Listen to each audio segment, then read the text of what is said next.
제16과 아마겟돈 전쟁. 요한계시록 16장. 주제절.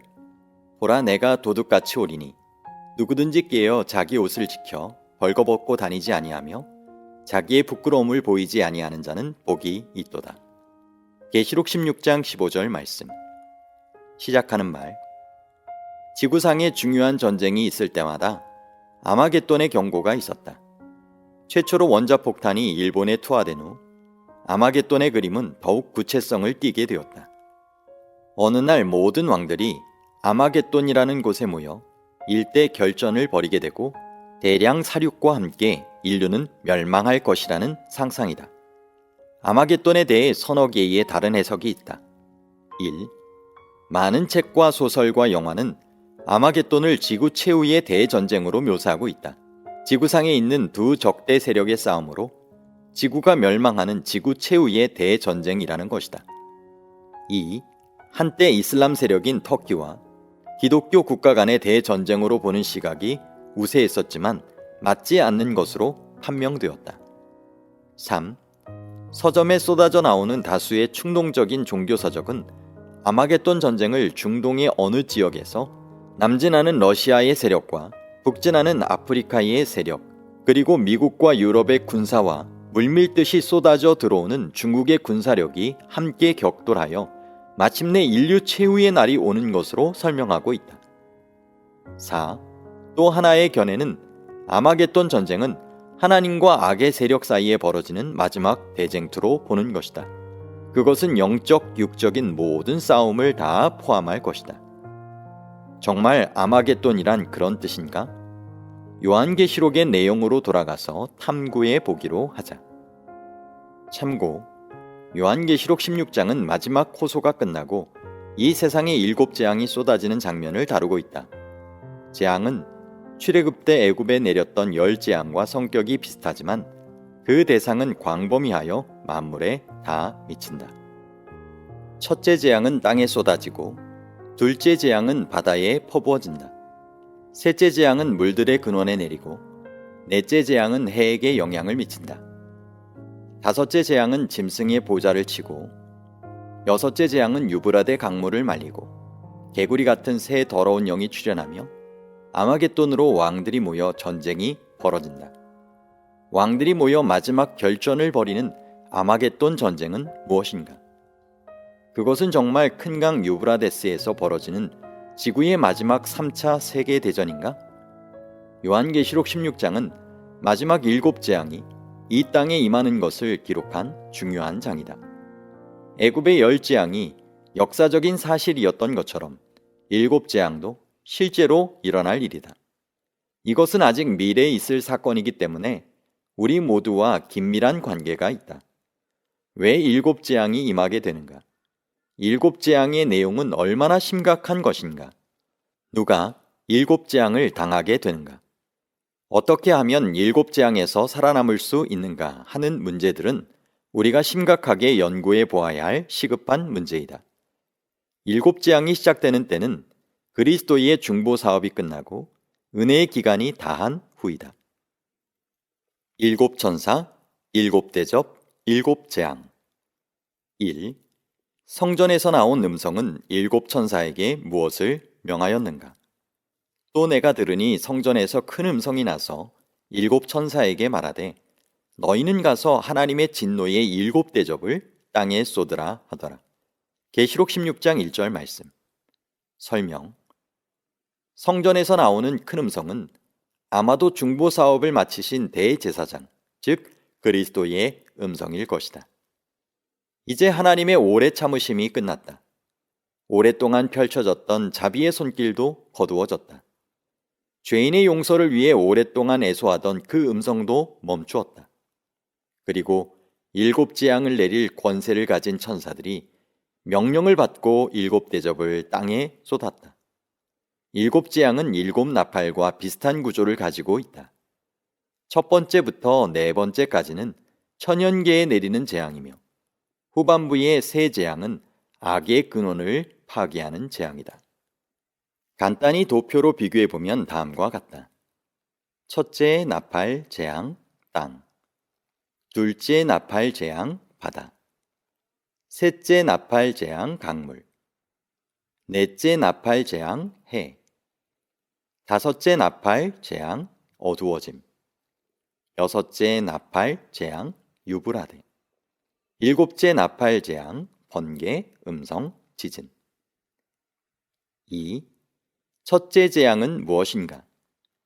첫째 천사가 가서 그 대접을 땅에 쏟음에 짐승의 표를 받은 사람들과 그 우상에게 경배하는 자들에게 악하고 독한 종기가 나더라. 계시록 16장 2절 말씀. 설명. 첫째 재앙은 땅에 속한 사람들에게 무서운 종기가 나는 것인데 그 대상이 분명히 지정되어 있다. 즉, 짐승의 표를 받은 사람들이다. 그러므로 이 재앙으로 구원받을 백성과 멸망받을 백성이 확연하게 구분이 된다. 악인들의 분노는 여기서부터 촉발된다. 그들은 무서운 질투로 성도들을 미워하며 지구에 밀어닥친 이 모든 재앙의 원인을 하나님의 백성에게 전가시킨다. 3. 둘째 재앙은 어디에 내리는가? 둘째 천사가 그 대접을 바다에 쏟음에 바다가 곧 죽은 자의 피같이 되니 바다 가운데 모든 생물이 죽더라. 계시록 16장 3절 말씀. 설명. 둘째 재앙은 바다에 내린다. 이 재앙은 애굽에 내렸던 열 재앙 중 나일강이 피로 변하여 고기가 죽고 악취가 났던 사건을 연상시킨다. 그러므로 마지막 시대의 둘째 재앙도 상징이 아니라 실제로 이런 일이 일어날 것이다. 일곱 재앙 중 처음의 네 재앙은 사람의 생명과 밀접한 관계가 있는 천연계에 내리는 재앙이다. 땅과 바다, 그리고 강물과 태양에 치명적인 이상이 생겨 사람들이 극심한 고통을 당하는 것이다. 두 번째 재앙으로 바다가 갑작스럽게 오염되어 피같이 되면 그 속의 모든 생물이 죽을 것이다. 어떠한 독극물이나 액체도 죽은 자의 피만큼 사람들을 소름 끼치게 하지는 못한다. 더구나 온 바다가 피같이 된다고 하였으니 그 광경이 얼마나 무서울까 짐작할 수 있다. 그러한 재앙은 지구의 마지막을 예고하는 것으로서 사람들은 이성을 잃고 그 희생양을 찾으려 할 것이다. 4. 셋째 재앙은 무엇인가? 셋째 천사가 그 대접을 강과 물 근원에 쏟음에 피가 되더라. 내가 들으니 물을 차지한 천사가 이르되 전에도 계셨고 지금도 계신 거룩하신 이여 이렇게 심판하시니 의로우시도다. 그들이 성도들과 선지자들의 피를 흘렸으므로 그들에게 피를 마시게 하신 것이 합당하니이다 하더라. 또 내가 들으니 제단이 말하기를 그러하다. 주 하나님 곧 전능하신 이시여 심판하시는 것이 참되시고 의로우시도다 하더라. 계시록 16장 4에서 7절 말씀. 설명. 셋째 재앙은 둘째 재앙보다 좀 더 직접적이고 치명적이다. 강과 물 근원은 바다보다 사람의 생명에 직접적인 영향을 끼친다. 바닷물이 오염되어도 사람은 잠시 생명을 유지할 수 있지만 물 근원과 강물이 변한다면 사람은 더 이상 살 수가 없다. 사람들은 갈증에 못 이겨 피처럼 된 물을 마실 것이다. 천사는 말하기를 그들이 성도들의 피를 흘렸으므로 피를 마시는 것이 합당하다고 말한다. 순교자의 피를 상징하는 제단도 하나님의 심판이 참되고 의롭다고 선언한다. 바다와 물의 근원이 변하여 피로 변하는 그러한 참담한 광경은 현재로서는 도저히 상상할 수 없는 일이지만 그때가 이르면 하나님의 공의는 입증되고 그 심판은 실행되고 말 것이다.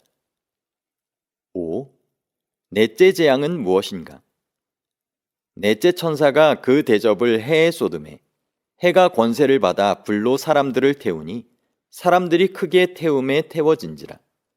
이 재앙들을 행하는 권세를 가지신 하나님의 이름을 비방하고 또 회개하지 아니하고 주께 영광을 돌리지 아니하더라.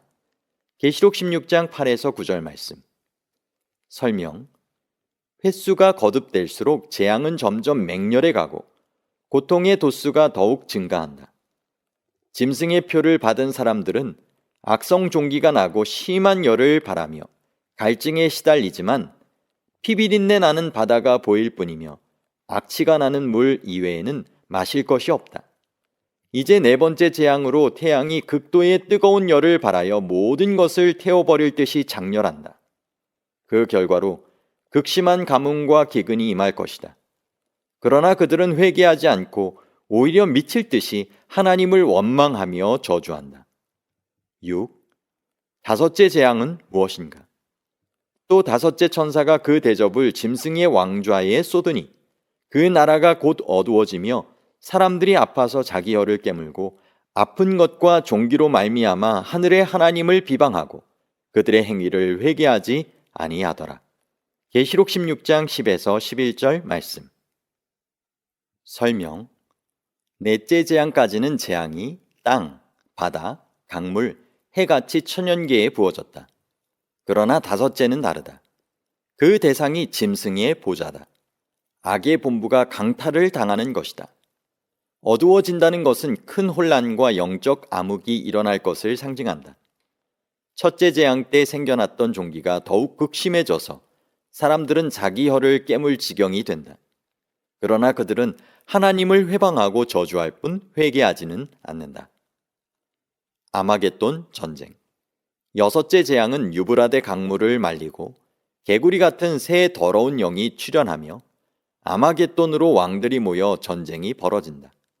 왕들이 모여 마지막 결전을 벌이는 아마겟돈 전쟁은 무엇인가? 그것은 정말 큰 강 유브라데에서 벌어지는 지구의 마지막 3차 세계대전인가? 아마겟돈에 대한 모든 주장에는 공통점이 있다. 그것은 아마겟돈 전쟁이 지구 역사의 마지막 큰 전쟁으로 아직은 미래의 일이라는 것이며 이 전쟁 후에 지구는 멸망할 것이라는 점이다. 7. 유브라데 강물이 마른다는 것은 무슨 뜻인가? 또 여섯째 천사가 그 대접을 큰 강 유브라데에 쏟음에 강물이 말라서 동방에서 오는 왕들의 길이 예비되었더라. 계시록 16장 12절 말씀. 설명. 요한계시록 16장 12에서 16절에 나오는 여섯째 재앙은 주로 유브라데 강에 대한 것인데 여기에는 세 가지 사건을 포함하고 있다. 첫째, 여섯째 천사가 그 재앙의 대접을 큰 강 유브라데에 쏟음에 강물이 말라서 동방에서 오는 왕들의 길이 예비되었다. 둘째, 예수께서 속히 오실 것을 말씀하시면서 깨어 자기 옷을 지켜 벌거벗고 다니지 아니하는 자가 복이 있다고 그의 백성을 위로하고 권면한다. 셋째, 사탄의 세력들이 왕들을 아마겟돈이라는 곳으로 집결시키고 있다. 유브라데 강물이 말라서 동방의 왕들이 오는 길이 예비된다는 수수께끼 같은 말은 무엇을 의미하는 것일까? 마치 보물을 찾아 나서는 탐사대들이 가지고 있던 보물 지도에 나오는 암호 같은 말이어서 해독이 필요하다.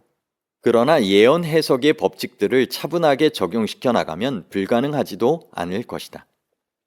유브라데 강물이 마르는 것을 실제 사건으로 봐야 할 것인가, 상징으로 봐야 할 것인가? 현대전에 있어서 강물이 말라야만 군대가 이동하는 것은 아니다. 현대의 우수한 장비로 강을 건너는 것은 아무런 문제가 되지 않는다. 따라서 유브라데 강물이 말라서 왕들의 길이 예비된다는 강물의 마름은 실제로 의미가 없기 때문에 하나의 상징적 표현으로 보는 것이 더 적당할 것이다. 역사상 유브라데 강이 마른 때가 한 번 있었다. 바벨론을 공격하고 있던 페르시아의 고레스 왕이 유브라데의 물길을 돌려 강물을 마르게 하고 바벨론 성을 함락하였다. 강물이 말라서 동방에서 오는 왕들의 길이 예비된다는 표현은 동방의 왕인 고레스에 의해 바벨론이 멸망한 것을 연상하게 한다. 영적 바벨론도 유브라데 강이 마르면 멸망할 것이다. 그렇다면 유브라데 강이 마른다는 영적인 의미는 무엇일까? 성경 예언에서 물은 백성을 의미했다. 영적 바벨론을 따르는 타락한 백성이 사탄의 세력의 원천이었다. 현대의 바벨론은 상징적인 유브라데 강, 즉 그를 따르는 백성과 나라의 지원에 의존되어 있는데 이 물이 마르는 것이다. 그것은 그의 지지 기반인 백성이 현대의 바벨론의 환멸을 느끼고 떠나고 배반하는 것이다. 요한계시록 17장 16절에 보면 음녀를 미워하여 망하게 하고 벌거벗게 하고 그의 살을 먹고 불로 아주 사르리라고 하였다. 이것은 하나님께로부터 나온 것이었다. 하나님께서 보내신 천사가 유브라데 강을 마르게 하는 것이다. 동방에서 오는 왕들은 누구를 말하는 것일까?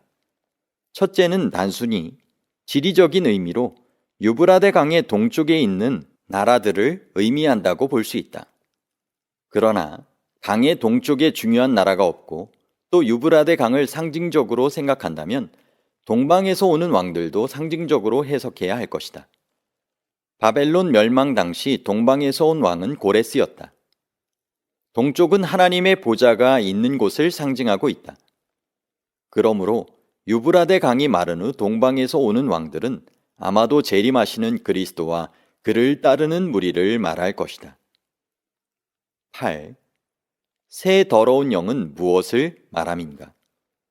또 내가 보매 개구리 같은 새 더러운 영이 용의 입과 짐승의 입과 거짓 선지자의 입에서 나오니 그들은 귀신의 영이라 이적을 행하여 온 천하 왕들에게 가서 하나님 곧 전능하신 이의 큰 날에 있을 전쟁을 위하여 그들을 모으더라.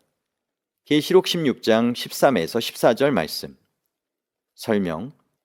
개구리 같은 새 더러운 영이 용의 입과 짐승의 입과 거짓 선지자의 입에서 나오니 그들은 귀신의 영이라고 했다. 이 영들이 이적을 행하여 온 천하 왕들을 큰 날에 있을 전쟁을 위하여 모은다는 것이다. 새 더러운 영의 정체는 무엇인가? 이것은 악한 세력의 삼위일체이다. 용은 사탄이다. 짐승은 사탄의 하수인으로 전락한 배도한 종교적 세력이다. 거짓 선지자는 짐승과 연합하여 짐승의 표를 받은 개신교의 연합 세력을 말한다. 재림교회는 악의 새 더러운 영을 강신술, 교황권, 배도한 개신교회의 연합체로 간주한다. 용의 입에서 나온 것은 강신술이고 짐승의 입에서 나온 것은 교황권, 그리고 거짓 선지자의 입에서 나온 것은 짐승의 우상을 만들도록 미혹하는 배도한 개신교회를 상징하는 것으로 이해한다. 이 사탄의 삼중 세력이 왕들을 끌어모아 전능하신 하나님을 대적하게 만든다는 것이다. 9. 어떤 사람들은 복이 있는가?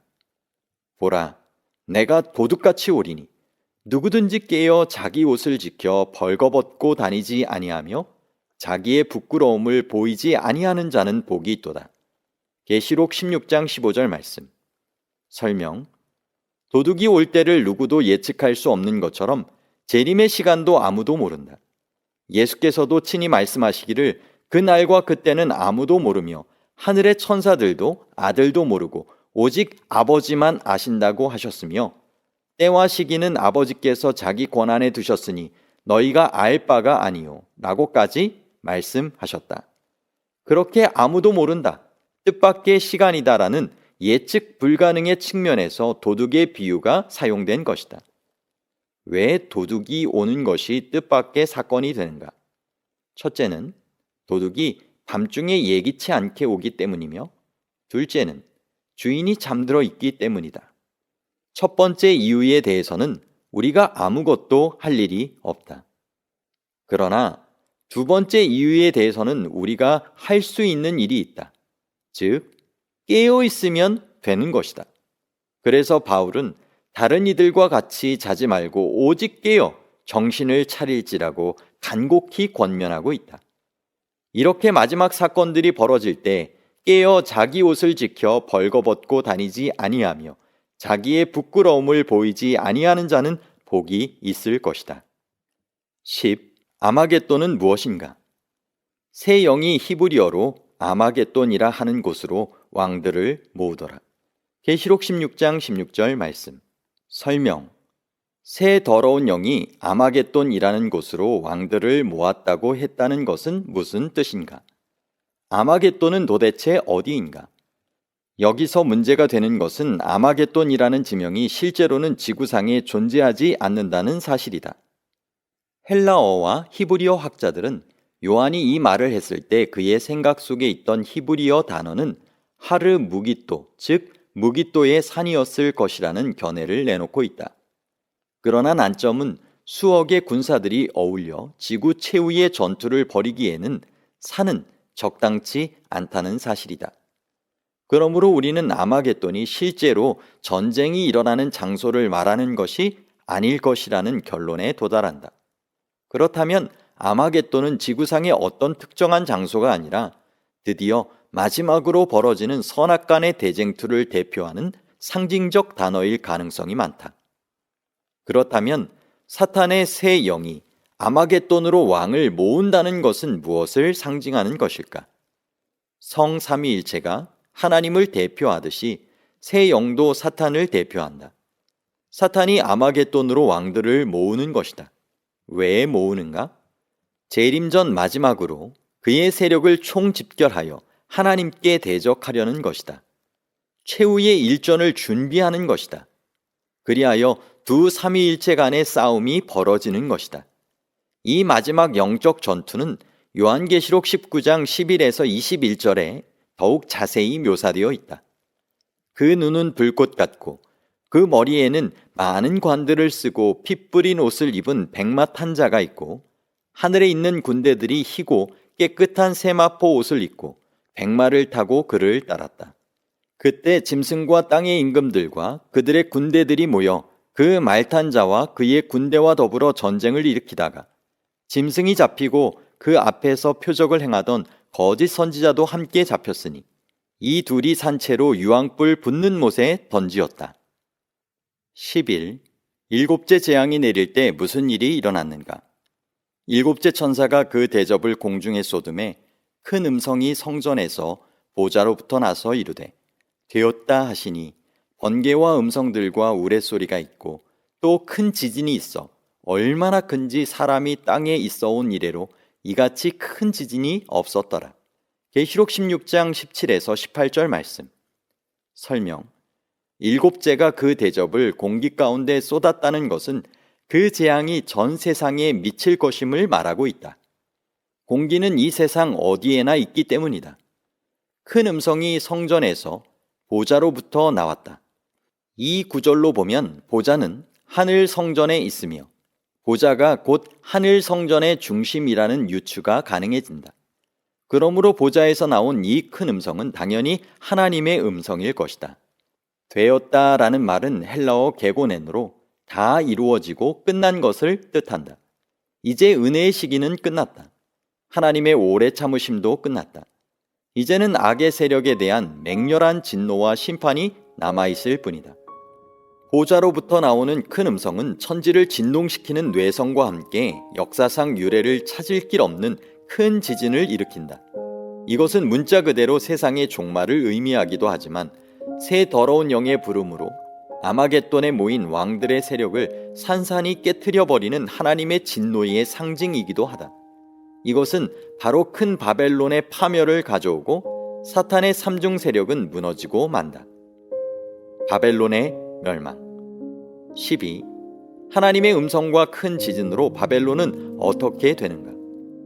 큰 성이 세 갈래로 갈라지고 만국의 성들도 무너지니 큰 성 바벨론이 하나님 앞에 기억하신 바 되어 그의 맹렬한 진노의 포도주 잔을 받으매 각 섬도 없어지고 산악도 간데 없더라. 또 무게가 한 달란트나 되는 큰 우박이 하늘로부터 사람들에게 내리매 사람들이 그 우박의 재앙 때문에 하나님을 비방하니 그 재앙이 심히 크미러라. 계시록 16장 19에서 21절 말씀. 설명. 큰 지진으로 바벨론이 세 갈래로 갈라진다. 이것은 사탄의 삼위일체가 분리되는 것을 상징한다.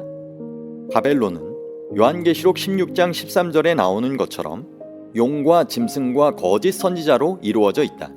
이 세 연합체가 큰 타격을 받고 무너져 내릴 것이다. 하나님께서는 그들의 죄를 낱낱이 기억하시고 맹렬한 심판을 내릴 것이다. 만국의 성이란 지상에 배도한 종교적 조직체들을 성으로 그들의 동맹을 성들로 해석하는 것이 일반적이다. 그 모든 것이 무너지는 것이다. 무게가 한 달란트나 되는 큰 우박이 하늘로부터 내린다. 지진은 땅에서부터 솟아나는 재앙이며 우박은 하늘에서 쏟아지는 재앙이다.